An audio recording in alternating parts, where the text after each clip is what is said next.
요한복음 20장 19절에서 26절까지 봅니다.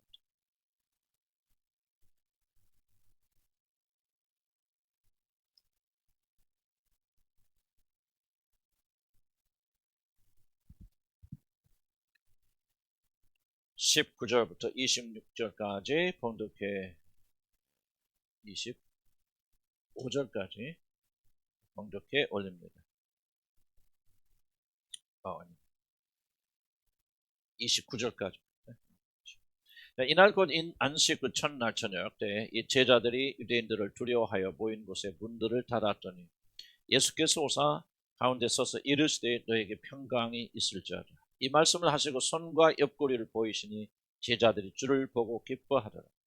예수께서 또 이르시되 너에게 평강이 있을지어다. 아버지께서 나를 보내신 것 같이 나도 너희를 보내노라. 이 말씀을 하시고 그들을 향하여서 숨을 내쉬며 이르시되 성령을 받으라. 너희가 누구의 죄든지 사하면 사하여질 것이요 누구의 죄든지 그대로 두면 그대로 있으리라 하시니라. 12 제자 중에 하나로서 디두모라 하는 불리는 도마는 예수께서 오셨을 때 함께 있지 아니한지라. 다른 제자들이 그에게 이르되 우리가 주를 보았노라 하니 도마가 이르되 내가 그의 손에 못자국을 보며 내 손가락을 그 못자국에 넣으며 내 손을 그 옆구리에 넣어보지 않고는 믿지 아니하겠노라 하니라.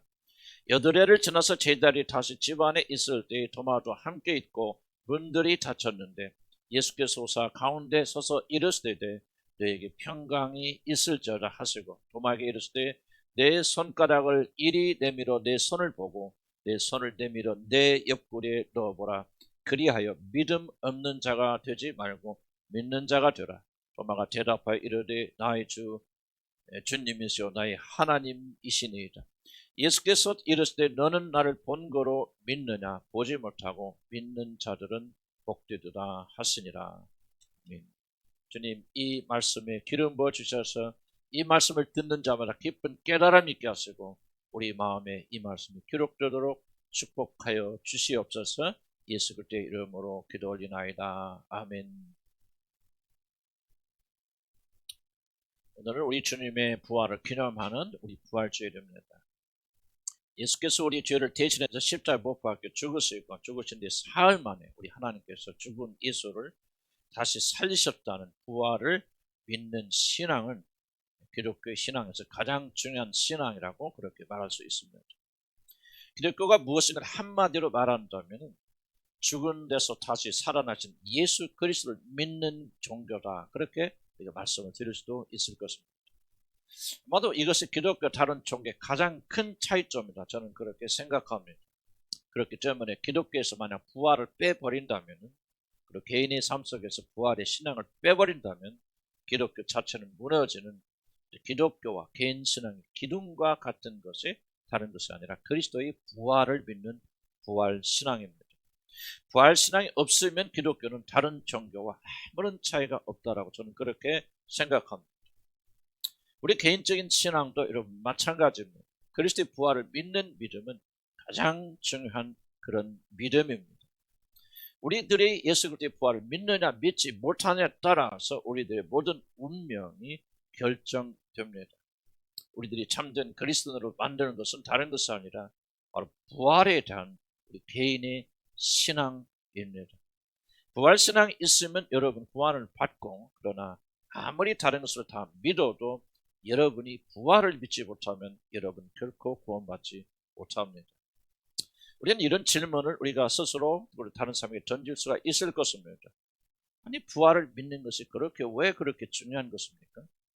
우리들이 설령 죽은 그리스도께서 다시 살아났다는 부활을 우리가 믿지 않아도 예수님이 나의 모든 죄를 사하여 주신 구주심을 믿고 우리에게 너무나도 놀라운 교훈을 우리에게 전하여 주셨기 때문에 그분의 가르침대로 순종하며 특별히 서로 사랑을 실천하면 바로 그것이 구원이 아니겠습니까? 라고 여러분 말할 수도 있을 것입니다. 그러나 성경은 우리들이 부활을 믿는 것은 우리들의 죄가 용서받고 하나님의 자녀가 되는 절대적인 조건이라고 그렇게 말하고 있습니다. 우리들이 아무리 다른 것을 믿어도 만약 그리스도께서 죽은 자 가운데서 사흘 만에 다시 살아나셨다는 사실을 여러분이 믿지 못한다면 그 그 사람은 무엇을 믿든지 결코 구원받지 못할 것이라고 성경이 그렇게 말하고 있기 때문입니다. 로마서 10장 9절을 여러분 한번 기억하시기 바랍니다. 내가 만일 내 입으로 예수를 주로 시인하며 또 하나님께서 그를 죽은 자 가운데서 살리신 것을 내 마음에 믿으면 구원을 받으리라고 그렇게 구원의 대전제인 로마서 10장 9절에서 그렇게 말하고 있습니다. 하나님께서 예수 그리스도를 죽은 자 가운데서 일으키시는 것을 믿는 것, 즉 그리스도께서 다시 살아나셨다고 하는 사실을 믿는 것은 구원의 절대 조건입니다. 아무리 다른 것을 다 믿고 여러분 구원의 확신을 가져도 만약 불행히 그 사람이 예수 그리스도의 육체적인 부활을 믿지 못한다면, 죽은 자가 실제로 살아났다는 사실을 믿지 못한다면 그 사람의 죄는 결코 용서받지 못하고 그는 결국 영원한 멸망을 받게 됩니다. 많은 자들이 예수가 자신의 죄를 용서해 주셨다는 사실을 믿고 자기 자신이 그래서 구원을 받았다고 의심 없이 믿는다고 주장하지만 그들 중에는 불행히도 진정으로 구원을 받은 자들이 아주 적은 이유 중에 하나는 그들이 예수 그리스도께서 진정 죽은 자들 가운데서 우뚝 살아나신 부활, 육체적인 부활, 썩어 냄새나는, 아까도 누가 기도했지만 3일 동안 막 그 답답한 공간에 썩어서 계신 그 자리에서 일어나시는 실제로 살아나신 육체의 부활을 마음으로 진정으로 의심 없이 믿지 못하기 때문에 많은 자들이 구원을 받았다고 주장하면서도 진정한 구원 속에 들어가지 못하는 것입니다. 그럼 중요한 것은 이것입니다. 하나님 아들 예수 그리스도께서 내 모든 죄를 다 짊어지시고 십자가에서 처형받아 죽으셨지만은 하나님께서 죽은 예수를 다시 살려내심으로 내 모든 죄를 완전히 사여 주셨다는 사실, 즉 하나님께서 나의 죄를 대신하여 죽으신 예수 그리스도를 죽음에서 다시 살리심으로 내 죄를 사여 주셨다는 사실을 믿지 못한다면 그 사람의 구원은 헛것이라 그 말입니다. 하나님께서 내 죄를 다 용서하여 주셨을 뿐만 아니라 우리들을 당신의 자녀 삼아 주셨다는 사실을 믿는 것과 예수 그리스도께서 죽은 자 가운데서 사흘 만에 다시 부활하셨다는 사실을 믿는 것은 결코 분리되지 않는 한 가지 사실입니다. 만일 우리들이 그리스도의 부활을 믿지 못한다면 사실 우리들의 죄가 용서되었다는 사실을 전혀 믿지 못하는 것입니다. 부활은 단지 죽은 자가 다시 살아났다는 초자연적 현상을 말하는 것이 아닙니다. 도무지 일어날 수 없는 죽은 자를 다시 살리는 기적이 일어났다는 것을 말하는 것이 아닙니다. 비과학적인 것을 믿을 수 있는 믿음이 있기 때문에, 초자연적인 것을 믿기 때문에 하나님께서 부활을 믿는 자들을 구원하시는 것이 아닙니다.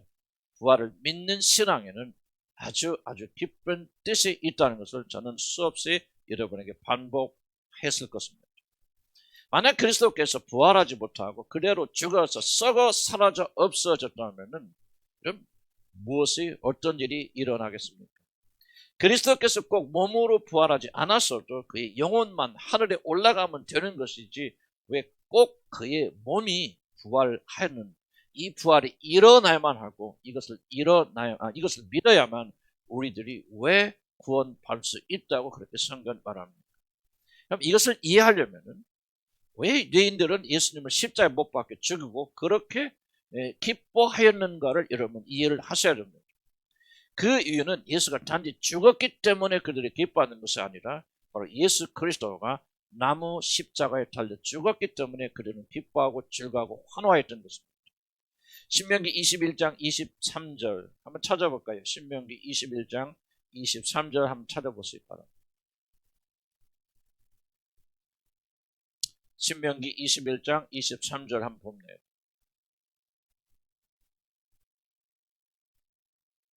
23절에 이렇게 기록되어 있습니다. 그 시체를 나무에 밤새도록 두지 말고 그날에 장사하여 내 하나님 여호와께서 내게 기업으로 주신 땅을 더럽히지 말라. 나무에 달린 자는 하나님의 저주를 받았음이니라. 이렇게 기록된 내용이 있습니다. 나무에 달려 죽은 자는 하나님의 심판을 받고 저주를 받아 죽은 것이라고 율법이 하나님의 성경이 그렇게 말하고 있습니다. 그러니 그리스도께서 자기 자신이 아무리 의롭다고 주장하여도 나는 하나님의 아들이라고 그렇게 말하고, 그리고 내가 너희를 구원하기 위해서 온 메시아 그리스도라고 아무리 주장을 하여도, 그리고 나를 믿으면 너희들 구원받고 영생을 얻으리라고 그렇게 아무리 주장하여도, 만약 죽을 때 예수 그리스도가 나무에 달려 죽는다면, 그래서 하나님의 심판을 받고 저주를 받아 죽은 아주 악한 죄인이라는 사실을 만천하에 드러내는 것이고, 그런 악한 죄인, 하나님의 저주를 받아 죽은 자가 우리를 구원하는 구주가 될 수 없다는 사실은 너무나도 분명하기 때문에 나무 십자가에 예수를 매달아 죽이는 데 성공한 유대인들은 그렇게 기뻐하고 즐거워했던 것입니다. 그런 이유 때문에 예수 그리스도가 나무 십자가에 죽으셨을 때 그를 십자가에 못 박은 유대의 지도자들은 환호를 저지르는 것입니다. 아무리 예수가 자기 자신이 하나님의 아들이라고 떠들어도 나를 믿으면 너희들의 모든 죄가 다 사함받고 영원한 생명을 얻어서 하나님의 자녀가 되어서 그날에 들어갈 것이라고 그렇게 외쳐도 그가 십자가에 달려 죽어버리면 저 사람은 사기꾼이구나. 그가 한 말은 모든 말은 거짓말이야.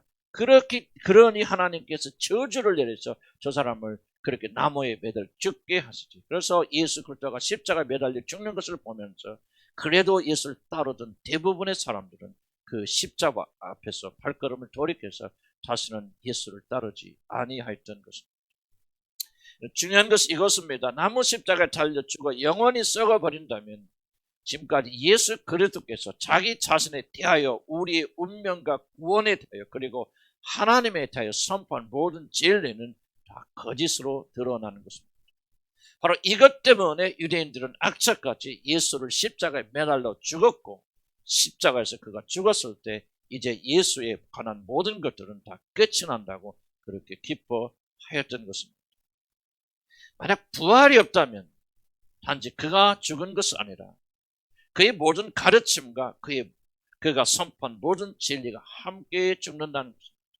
불교나 유교나 도교나 다른 종교들은 그것을 창시했던 자가 죽어도 그 경전은 살아있어서 그 말씀대로 살려고 사람들이 발버둥치고 그 경전과 말씀과 그들의 삶에는 아무런 연관이 없지만 예수 그리스도는 만약 십자가에서 저주받아 죽는다면 그가 말한 모든 것들은 하루아침에 다 거짓말로 판명이 되어져 버리는 것입니다. 만약 예수가 죽음 가운데 일어나지 못했다면 하늘의 하나님조차 예수님이 지금까지 떠들어댔던 내가 곧 길이요 진리고 생명이다. 나로 말미암 자는 하나님께로 올 자가 없다. 나를 믿어야, 나를 받아들여야만 너희는 영생을 얻을 수 있다. 나는 하나님의 아들인데 너에게 생명을 주기 위해서 이 땅에 오고 너희들이 죄를 위해서 내가 죽는다고 하는 이 모든 말이 한마디로 거짓말이라는 사실을 그렇게 드러나는 것입니다.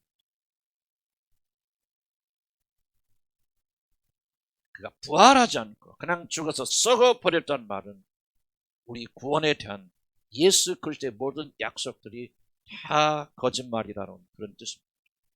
예수는 미친 사람처럼 환상에 빠져서 그렇게 거짓말한 것뿐이라는 것을 증명하는 것이 예수 그리스도가 십자가에 매달려 죽고 그리고 부활하지 못하는 것입니다. 그러니 만약 부활이 일어나지 않았다면 우리의 모든 구원, 우리의 모든 믿음은 다 헛것이 되어지고 맙니다. 여러분이 무엇을 믿든지 무엇을 의지하든 성경에 기록된 모든 것들은 예수 그리스도가 부활하지 못한다면 다 거짓말로 드러나게 되는 것이고 우리의 모든 믿음은 다 헛것이 되어져 버립니다. 그렇기 때문에 여러분의 모든 생명과 영원한 운명과 구원과 이 모든 것들은 오직 한 사건, 예수 그리스도가 죽음에서 살아나셨는지 그렇지 못했는지 이 사건에 달려있는 것입니다. 그래서 이것을 믿는 자들은 구원을 받지만 만약 이 중요한 사건을 믿지 못하는 자들은 결코 그들이 구원받을 수가 없는 것입니다. 그러나 하나님은 죽은 지 사흘 된 썩어 냄새나는 시체가 된 몸에 창조자 하나님의 모든 능력과 간능을 다 쏟아 부으셔서 죽으신 예수 그리스도를 죽음에서 일으켜 세우셨습니다. 영의 부활이 아니라 새로운 생명이 주어진 것이 아니라 실제로 썩어 문드러진 그분의 육체가 실제로 온전하게 새롭게 사는 부활을 하나님께서 허락하셨습니다. 그는 부활절 주일 아침에 죽음의 모든 권세를 박차고 일어나셨습니다. 부활은 역사적 사실입니다. 영의 부활이 아니라 몸의 부활은 2000년 전에 실제적으로 일어난 역사적 사실입니다. 예수 그리스도는 다시 살아난 자신의 몸을 많은 자들에게 보여줬다고 그렇게 성경에 기록하고 있습니다. 사도행전 10장 39절에 보면 이런 말씀 기록되어 있습니다. 우리는 유대인의 땅과 예루살렘에서 그가 행하신 모든 일의 증인이라. 그를 그들이 나무의 십자가에 매달아 죽였으나 하나님의 사흘 만에 다시 살리사 나타내시되 모든 백성에게 하신 것이 아니요 오직 미리 택하신 증인 곧 죽은 자 가운데서 부활하신 후 그를 모시고 음식을 먹은 우리들에게 부활하신 몸을 드러내셨다고 그렇게 증언하고 있습니다. 아버지 하나님께서 우리 죄를 위하여 대신 죄인 되어서 처참하게 죽으신 독생자 아들 예수 그리스도를 죽은 지 사흘이 되어서 시체가 되고 썩어서 냄새나는 그 몸을 초자연적인 권능으로 일으켜 세우셨습니다. 그는 죽음의 권세를 이기시고 오늘 부활절 아침에 일어나신 것입니다. 할렐루야. 아멘. 그러나 살아났다는 사실보다 더욱더 중요한 것이 있다면 온 우주의 왕 되신 창조주 하나님께서 죽은 예수를 다시 살리심으로 예수 그리스도가 주장했던 모든 것들이 사실이라고 하늘의 하나님께서 인정하여 주셨고 모든 세상에 이 사실을 공표하신 것입니다. 그리스도가 만약 부활하지 않았다면 그가 주장하는 모든 것들이 다 거짓말이요 사기라고 하는 것이 드러나지만 그러나 반대로 우리를 대신하여 죽으신 예수 그리스도를 하나님 아버지께서 살려내셨다고 하는 것은 단지 그가 살아났다는 사실만 말하는 것이 아니라 그가 지금까지 주장했던 구원에 대한 모든 진리들이 거짓이 아니라 사기가 아니라 진실이고 진리라고 하는 사실을 우리 아버지 하나님께서 그를 죽음 가운데 이렇게 세우심으로 이것을 증명하여 주신 것입니다. 그러니 부활을 믿는다고 하는 것은 예수 그리스도가 자기에 대해서 주장한 모든 구원의 진리가 그분 안에서 일어났다는 사실을 믿는다는 것이고 만약 우리들이 불행히 부활을 믿지 못한다면 그것은 예수님이 자기의 구원에 대해서 말한 모든 것들을 우리가 믿지 못한다는 사실입니다. 그렇기 때문에 부활을 믿는 자들에게는 구원이 있고 부활을 믿지 못하는 자들에게는 구원이 없는 것입니다.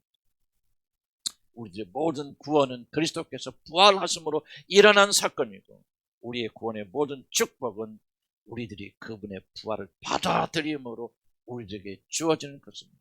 여러분께서 교회 다닌 지 오래되셨지만 구원에 대해서 확신하지 할 수 없는 분들이 계시다면 나는 여러분들에게 다시 한번 여러분이 얼마나 그리스도의 부활에 대해서 그리고 부활을 받아들이는 일에 대해서 진지하게 고민하여 보시는가를 다시 한번 묻고 싶습니다.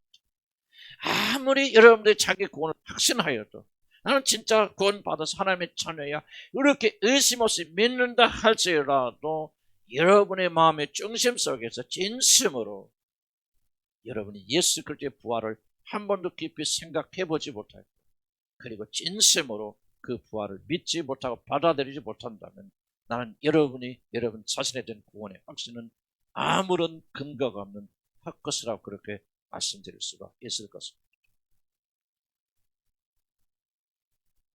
만약 여러분이 그리스도의 부활을 믿지 못한다면 그리스도께서 주장하신 그 우리 구원에 대한 모든 것들을 받아들이지 못한다는 그런 뜻이고 그 결과 우리는 죄 가운데 죽어 멸망당하게 되는 것입니다.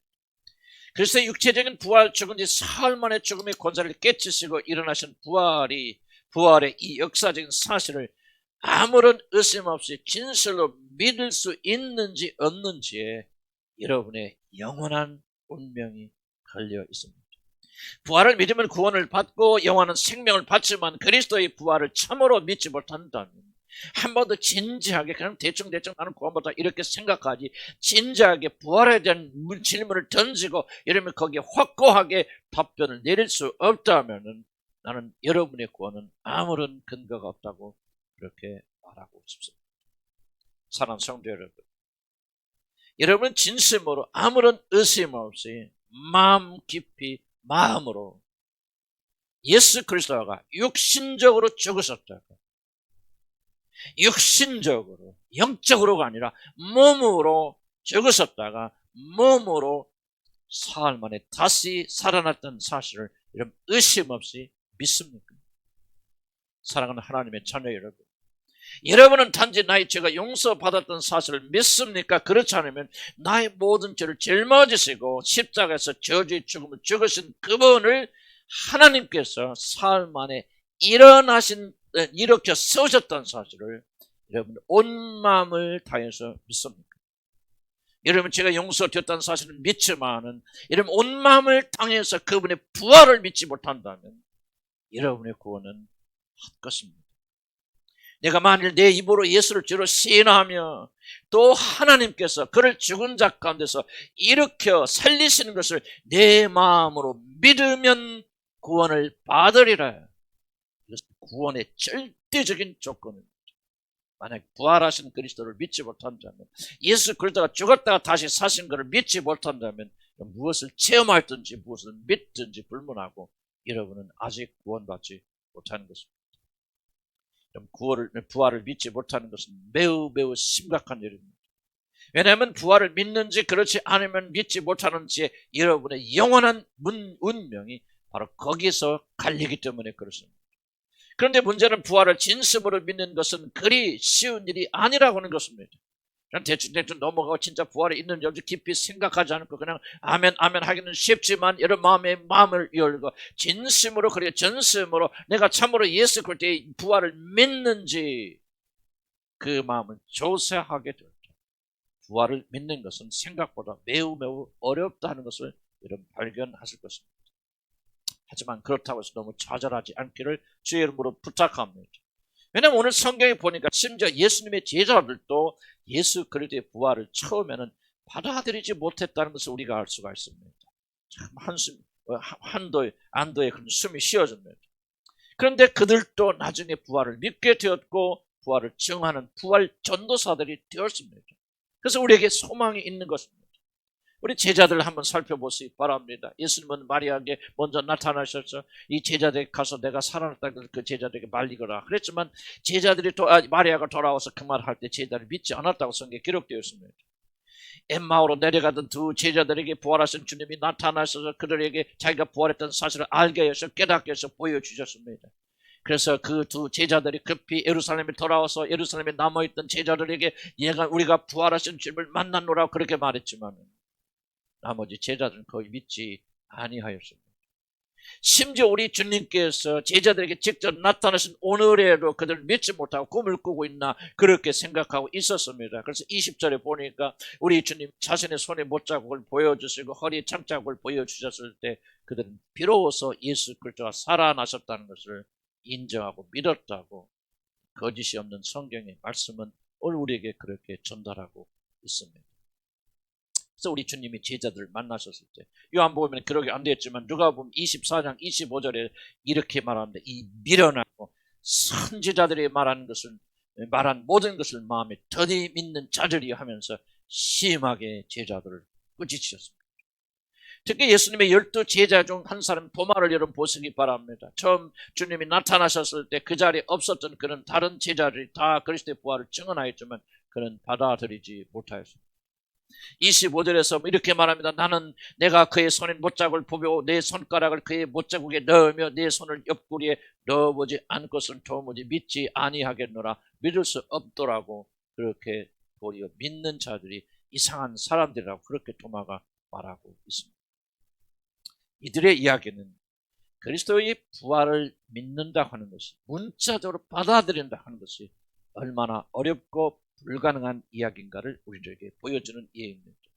이들은 주님과 3년이라는 기간을 같이 생활하였습니다. 이들은 그가 하나님의 아들이라는 사실을 이미 받아들였고 이미 그들은 예수의 말씀으로 거룩하게 된 자들, 현대인의 관점에서 보면 이미 구원을 받은 자들, 거듭난 자들입니다. 그럼에도 불구하고 이들은 그리스도의 부활을 온전히 받아들일 수 없었다고 하는 충격적인 사실을 우리는 직면하게 됩니다. 이것은 그 어느 인간도 자신 스스로의 힘과 믿음으로는 결코 부활을 받아들일 수 있는 것이 아니라는 걸 말합니다. 여러분이 생각하는 것처럼 그렇게 쉽게 나는 부활을 믿어 그렇게 말할 수 있는 성질의 것이 아니라고 하는 사실입니다.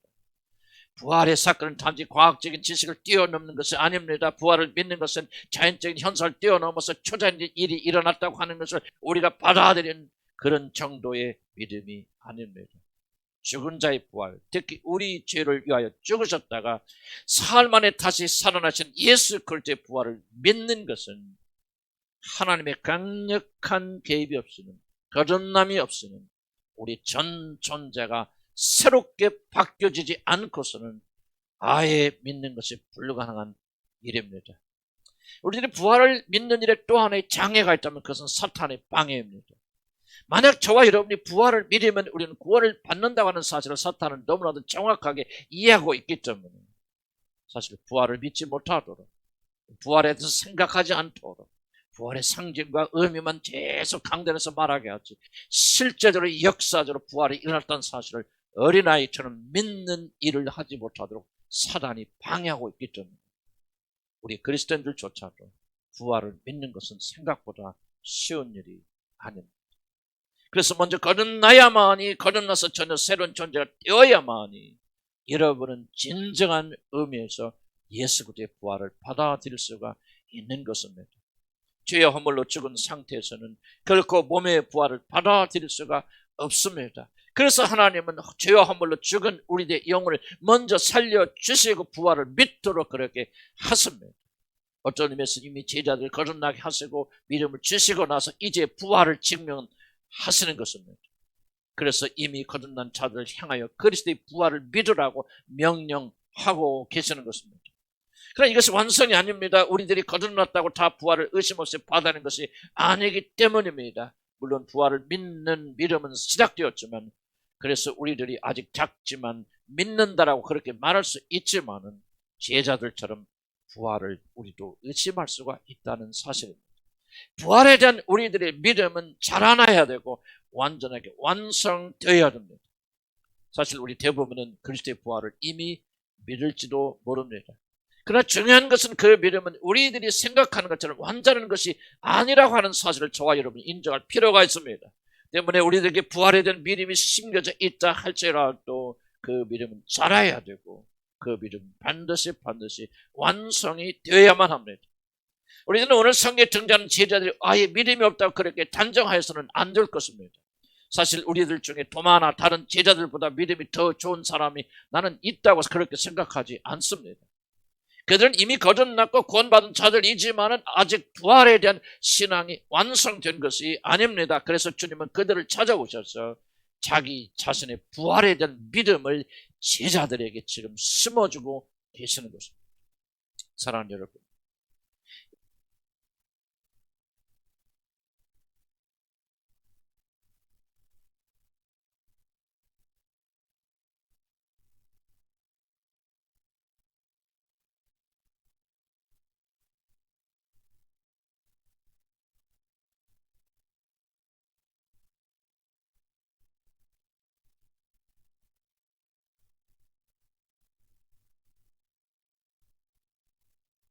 우리들에게 설령 부활에 대한 그런 신앙이 있다 하더라도 그것이 열매를 맺을 정도 강한 것은 아닐 수가 있습니다. 그래서 우리들의 부활 신앙은 반드시 열매 맺는 믿음으로 살아야 됩니다. 난 여러분한테 부활의 신앙이 어느 정도 있다라고 믿습니다. 구원받은 여러분들이기 때문에. 그러나 우리는 확실히 갈 수 있도록 우리 믿음을 더욱더 강건하게 만들어야 됩니다. 그럼 도대체 우리가 어떻게 해야 부활 신앙을 가질 수 있겠습니까? 지금 제가 강조하고 싶은 것은 바로 부활하신 그리스도를 체험함으로 우리들이 부활 신앙을 가질 수 있고 우리들이 이미 가지고 있는 부활 신앙을 더 강하게 만들 수 있다고 하는 사실입니다. 예수 그리스도의 부활을 체험해야 됩니다. 맛보아 알아야 됩니다. 그래야만이 우리가 부활을 믿을 수 있고 이미 부활을 믿는 자들은 그 믿음이 더욱더 강건해져서 생명의 역사가 우리 안에서 일어나게 될 것입니다. 좀 생각해 보시기 바랍니다. 제자들도 부활의 신앙을 가지기 위해서 우리 부활하신 주님의 몸을 만지는 체험이 필요했다면 우리들에게는 그런 체험이 얼마나 더 필요하겠습니까? 물론 체험이 없어도 믿는 믿음을 가지고 있다면 그것은 더욱더 좋습니다. 그래서 우리 주님 29절에서 보지 못하고 믿는 자들은 더욱더 복되더라 그렇게 말씀하고 계시는 것입니다. 그러나 현실로 본다면 부활에 대한 체험이 없이 과연 주님의 부활을 믿을 수 있는 자들이 얼마나 될지, 부활에 대한 깊은 체험, 주님을 체험한 체험이 없이 우리들의 부활의 신앙이 성장할 수 있는 사람은 거의 없다라고 저는 그렇게 생각합니다. 오늘 성경 본문을 잘 살펴볼 때 우리 주님은 믿음이 연약한 자들의 믿음을 돕기 위한 체험을 무시하지 않다는 사실을 발견할 수가 있습니다. 본문 27절을 한번 살펴보시기 바랍니다. 본문 27절. 우리 주님은 도마를 향하여 나를 더듬어 보라, 나를 체험하여 보라 하시면서 이렇게 말씀하십니다. 내 손을 내밀어 내 옆구리에 넣어보라. 그리하여 체험하여 믿음이 없는 자가 되지 말고 믿는 자가 되라.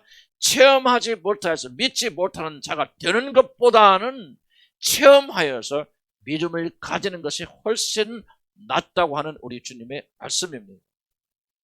저를 포함한 우리 모두는 보지 못하는 믿음이 아니라 이렇게 부활하신 주님을 체험함으로 주님의 부활을 믿는 믿음을 가지는 것이 더욱더 현실적이지 않을까 하는 저는 그런 생각을 해봅니다. 물론 언젠가는 보지 않고도 믿는 믿음을, 강한 믿음을 우리가 가져가 되겠지만은 지금 우리들은 어쩌면 이런 체험이 꼭 필요하다는 생각을 저는 해봅니다. 그래서 우리 주님은 자신의 몸을 제자들에게 내어주십니다. 제자들에게 믿음을 심어주시기 위해서 자신의 몸을 제자들에게 내어주시는 이 광경이 얼마나 놀랍고 자비스럽습니다. 저는 이 성경을 읽고 이 부분을 읽고 묵상하잖아요. 정말 충격을 받았습니다. 성경에 이러한, 지금 예수님께서 내 몸, 내 손을 만져보고 내 허리를, 내 손을 넣어보려고 자기 몸을 내어주시는 이 장면보다도 더 사랑스러운 장면이 있을까? 저는 예쁜 감동 속에 이 말씀을 묵상했습니다. 창조주 하나님이시고 아버지 하나님과 동등하신 주님, 온 우주의 영광을 한 몸에 받으시고, 그러니까 조금 있으면 하나님의 보좌에 올라가셔서 온 우주를 통치하시는 영광 중에 영광의 하나님께서 지금 자기 부활을 믿지 못하고 방황하고 있고 마음이 완고하고 완악해서 믿기를 더디하고 있는 정말 불신의 사람들에게 믿음을 주시기 위해서 자기 몸을 더듬어 보도록 내어진다는 사실, 이 성경을 마음으로 읽는다고 하는 것은요, 바로 그 현장 속에 들어가서 그때 그 주님의 자비하심과 인자하심이 우리 가슴속에 흘러들어도 우리 가슴을 열어드리는 겁니다. 저는 이 말씀을 읽어가면서 준비하면서 깊은 감동, 저는 전에는 한 번도 이런 생각을 못 해봤는데 창조주 하나님께서 영광의 주께서 믿음이 없는 그들에게 믿음을 주시기 위해서 자기 몸을 열으시면서 하나님이 몸을 우리들에게 내어주신다. 이 사실을 얼마나 감격스럽는지 모릅니다.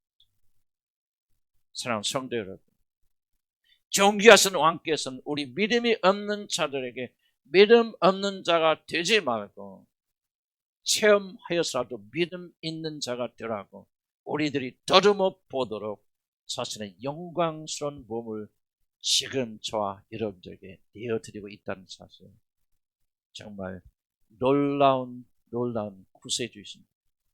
우리들이 이런 자비 하나님을 섬긴다는 것이 얼마나 감격스러운지 모르겠습니다. 이런 주님을 알고 싶고 이런 주님과 하나 되고 싶고 이런 주님을 사랑하지 않을 수 있는 사람이 어디가 있겠습니까? 나는 비록 우리들이 눈에 보이지는 않지만, 그래서 우리들이 가지고 있는 감각으로는 그것을 느낄 수 없지만, 오늘 또 부활을 믿기를 사모하는 자들, 아무에게가 아니라 부활을 믿기를 사모하는 자들, 오늘 또 이 말씀을 심각하게 받아들이면서 그리스도께서 죽으면서 일어나셨다는 사실을 온전히 믿고자 하는 자들에게는 오늘 또 자신의 그 소중한 몸을 내어주시면서 내 손에 있는 못자국을 만져보, 내 허리에 있는 장에 찔린 자국을 떠듬어 보게 하신다고 나는 그렇게 믿습니다. 이 체험에서 볼 수 없고 느낄 수 없는 거지만 바로 이 체험에서 여러분의 참된 마음, 믿음이 생깁니다. 바로 이것의 구주를 아는 모든 자들이 부활의 믿음을 가지게 된 이유입니다. 바로 이 현장에 있었던 사도 요한은 그때를 회상하면서 이렇게 말합니다. 요한일서 1절에서 이렇게 말합니다. 태초부터 있는 생명의 말씀에 관하여는 우리가 들은 바요, 본 바요, 자세히 보고 우리의 손으로 만진 바라, 그렇게 말합니다. 이들이 비록 처음에는 그리스도의 부활을 믿지 못하였지만 그 크신 자비와 사랑으로 인하여서 우리들이 체험하도록 자기 몸을 내어주시는 그 하나님의 은혜와 사랑 때문에 오늘 또 참된 그리스도라고 불리는 자들, 하나님을 만난 자들, 하나님을 만진 자들은 그 사랑에 감동되어서 어찌할 수 없는 그런 심정으로 영광 가운데 기쁨과 즐거움과 감격 때문에 오늘도 하나님을 섬기고 사랑하고 있는 것입니다. 난 이런 질문을 던지고 싶습니다. 그럼 하나님을 아시는 분들입니까? 하나님을 만져본 사람들. 여러분이 만약 하나님을 만져본 체험을 하지 못한다, 이런 말을 듣고 그를 성경을 읽으면서 마음속에 뜨거움이 일어나지 않는다면, 자기 몸을 열으셔서 창조주 하나님께서 믿음 없는 자들에게 믿음을 주시게 해서 자기 몸을 더듬어 보도록 열어주시는 그분의 사랑이 여러분의 마음에 전달되지 않는다면 나는 여러분 영혼이 하나님이 누구신지 알지 못하고, 그래서 결국 세상을 쫓아가고 세상의 것만 취하다가 멸망 가운데 죽지 않을까 하는 두려움을 가지고 있습니다. 사랑하는 성도 여러분, 저와 여러분에게는 이런 극적인 체험이 필요합니다. 만약 이런 체험이 없다 하면 우리 마음이 약하고 무린 자들이 참된 부활의 신앙을 가지기는 정말로 어렵습니다. 태초부터 이런 생명의 말씀이신 그리스도에 관하여는 우리가 들은 바요, 눈으로 본 바요, 자세히 보고 우리의 손으로 만진 바라,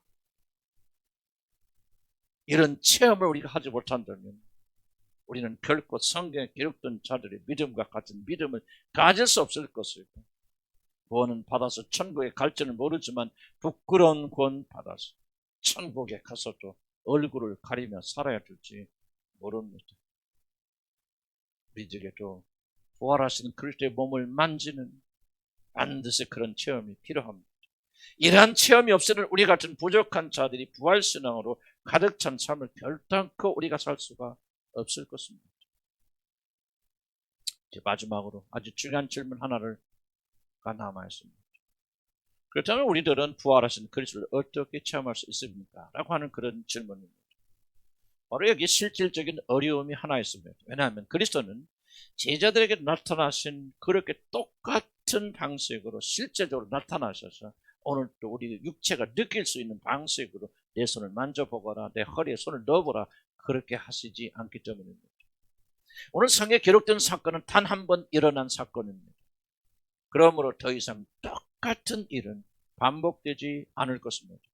그 이후 그 누구도 이 성경에 기록된 대로 똑같이 예수님이 몸을 직접 만져보고 허리를 만져보고 한 일들은 일어나지 않고 단 한 번도 이러한 일을 체험하도록 허락하지 않습니다. 그러나 거짓 신비주의자들은 십자가 체험, 예수님의 고통을 직접 체험한 일이 가능하다고 그렇게 생각하고 자기 자신의 몸으로 주님의 십자가 고통을 직접 체험하려고 하는 이상한 일들을 시도합니다.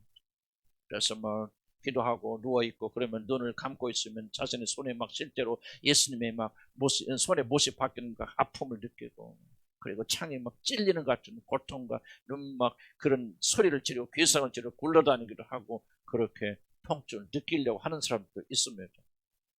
이 모든 것은 단지 심리적인 암시에서 일어나는 속임수에 불과하다는 사실을 기억해야 됩니다.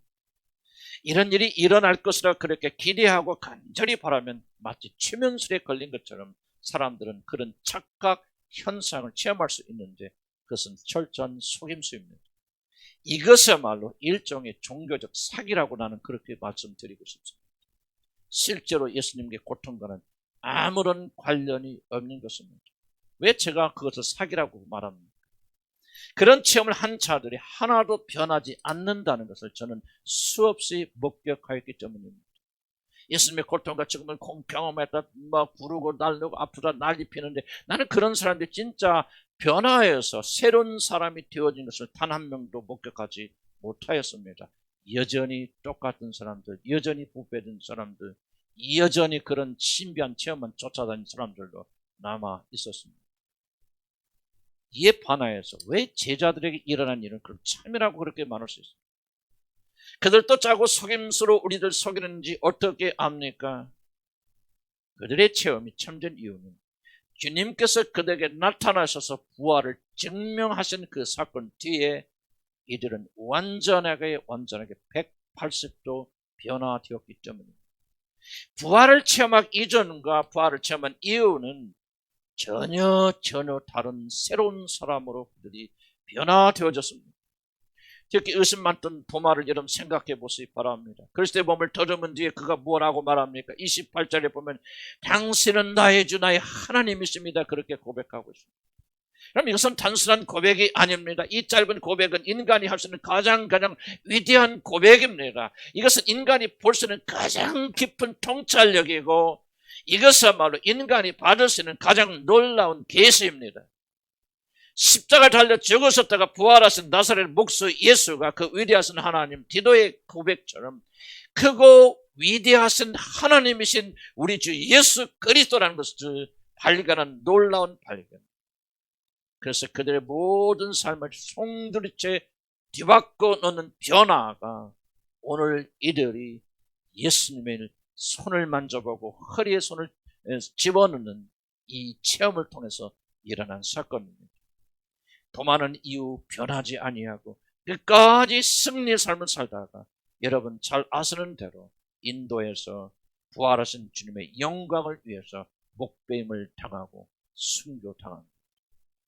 여러분 부활하신 주님을 만나고 체험하게 되면은 그들의 부활을 체험하게 되면은 변하지 않는 것이 도리어 이상한 일입니다. 부활하신 주님을 체험한 자들은 극적으로 반드시 변하게 됩니다. 도마처럼 전혀 다른 사람이 되어집니다. 바로 이것이 부활의 체험입니다. 바로 부활의 체험의 증거는 체험 자체에 있는 것이 아니라 바로 체험의 열매에 있습니다. 제자들과 똑같은 방식으로 이 중요한 부활의 체험을 할 수 없다면 도대체 우리들은 어떻게 부활을 체험할 수 있단 말입니까? 열매가 오지만은 그러나 어떤 방식으로든지 우리가 체험을 해야만 열매를 맺게 되는데 제자들과 똑같이 손에 목이 박힌 것을 만질 수 없다면 도대체 어떻게 우리는 그런 체험을 하여서 우리도 변할 수 있단 말입니까? 저는 성경책의 신비와 성령의 역사하심의 절정이 이 안에 담겨져 있다고 그렇게 생각합니다. 결론적으로 말씀드리자면 여러분은 제자들이 이 놀라운 체험을 기록한 말씀을 살아있는 생명책으로 받아들이고 단순히 사람이 기록한 책이 아니고 훌륭한 책이 아니라 여기는 놀라운 말씀이 있다. 아까도 말했지만 기도할 때 말씀했던 살아있다. 하나님의 말씀은 살아있다. 놀라운 책이다. 생명의 책으로 여러분이 받아들이고 성령의 역사를 여러분이 진심으로 받아들인다면은 저는 우리들도 그들이 경험했던 것과 똑같은 결과를 가진 부활의 체험을 할 수 있다고 저는 그렇게 굳게 믿습니다. 이런 중요한 것이 이것입니다. 제자들의 체험이 성경책에 기록되는 순간 이 모든 체험은 이 성경을 사람의 책이 아니라 하나님이 직접 기록하신 생명의 말씀으로 믿고 받아들인 자들에게는 이와 똑같은 체험이 일어나게 될 것이라고 하는 약속으로 변한다는 사실을 이런 믿기를 다시 여러분 간절히 축복합니다. 우리들이 이 믿음을 가지고 이 성경을 읽고 묵상하고 이 안에 기록된 대로 자신도 그리스도의 부활을 체험하기를 여러분 간절히 소원한다면, 여러분도 목마른다면, 구하게 된다면 우리 주 예수 그리스도의 영이신 성령께서 여러분 안에 역사하셔서 여러분이 제자들과 경험했던 똑같은 체험을 하게 된다고 저는 그렇게 믿습니다. 만약 저와 여러분이 성경에 기록된 부활 체험에 대한 약속을 붙잡고 그 말씀을 묵상하고 기도한다면, 특별히 마음에 소원한다면 누구든지 이 체험을 하지 못할 하나도 없을 것입니다. 이것이 제가 말한 성경책의 놀라운 비밀이고 놀라운 신비입니다. 누구든지 이 믿음을 가지고 성경책을 쫄깃하게 묵상하며 구한다면 2000년 전에 예루살렘의 한 집에서 일어난 그 놀라운 부활의 체험을 여러분 똑같이 할 수 있고, 반드시 이 부활의 체험이 여러분 안에 있어야만이 여러분을 극적으로 다른 사람으로 변화하게 되는 것입니다. 제가 설교 준비하면서 조그만 부분이지만 체험하는 것들이 바로 그런 것입니다. 바로 하나님께 그들이 체험했던 똑같은 체험. 저에게도 깨닫게 해주시고 알게 해주시고 뜨겁게 하여 주시고 사모하게 하여 주시고. 그래서 저는 죄송하지만 저는 제 자신이 날마다 다르면 잘 모르겠습니다만 주님을 사모하고 살아가는 마음이, 그래서 예수 안에서 매일매일 성장하고 자라고 있는 것이고, 나는 죽을 때까지 이 성장을 결코 멈추려 하지 않습니다.